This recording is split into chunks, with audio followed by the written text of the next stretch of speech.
The Message of a Buddhic Master by Edward Clarence Farnsworth. This piece is from the Deeper Mysteries, published 1921. Any great teacher coming to the world will conform his message to the idea of life proper to the plane which he represents. Thus the message of a Masic teacher would be prolific of details much appealing to the inquiring mind. His dominant tendency would appear in treating those abstruse matters which require of his immediate followers far more than ordinary penetration. Through these followers he might eventually reach the ordinary mind.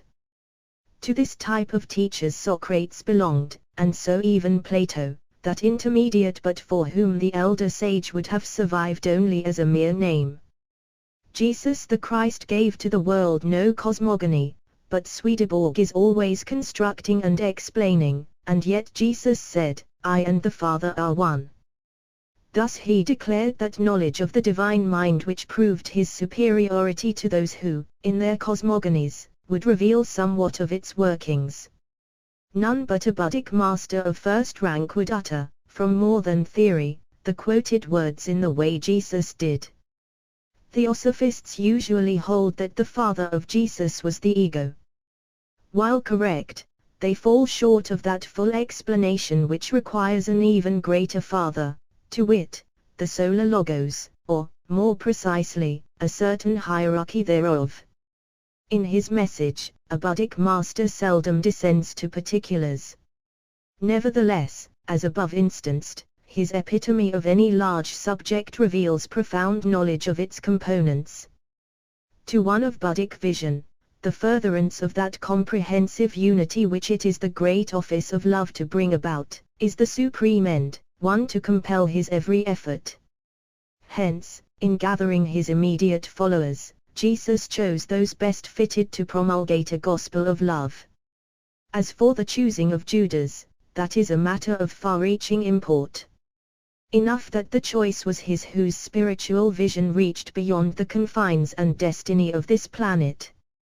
Concerning Saul of Tarsus, it is said that in Atlantean times he was linked to some extent with the dark hosts. Gradually disentangling himself from them, he afterward became well-nigh free, but, in the karmic cycle of Pisces, Saul the Zealot reaped the fruit of certain karmic seeds of his own sowing. Therefore, under the obsession of his old leader, he became a fanatic breathing out threatenings and slaughter against the incipient church. Miraculously released from this thraldom, Paul rose to be the great apostle faithful unto death.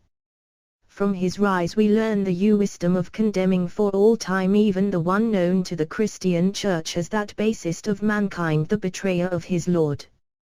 Because a Buddhic master, Jesus appealed to the heart, rather than to the intellect, hence they who heard him gladly were those of whom an old and wise soul once said that the Lord must love the common people since he has made so many of them.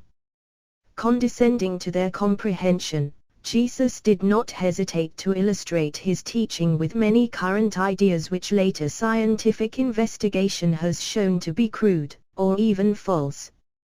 A great Masic teacher might have formulated an abstruse philosophy, or perhaps have anticipated many discoveries of physical science, or he might have dilated on the then unknown wonders of the astronomic universe, thus gaining the adherence of the eminently intellectual few, whereas, adopting a simpler method, Jesus would bind the world with the bonds of love.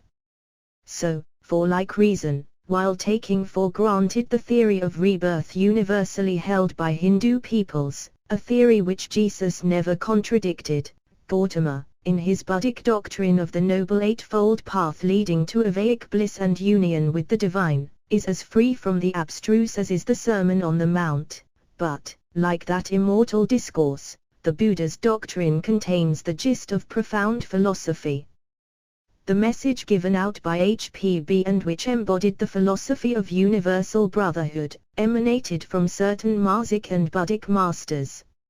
Supplementing and more fully interpreting this message, much teaching has since appeared, and more is to follow.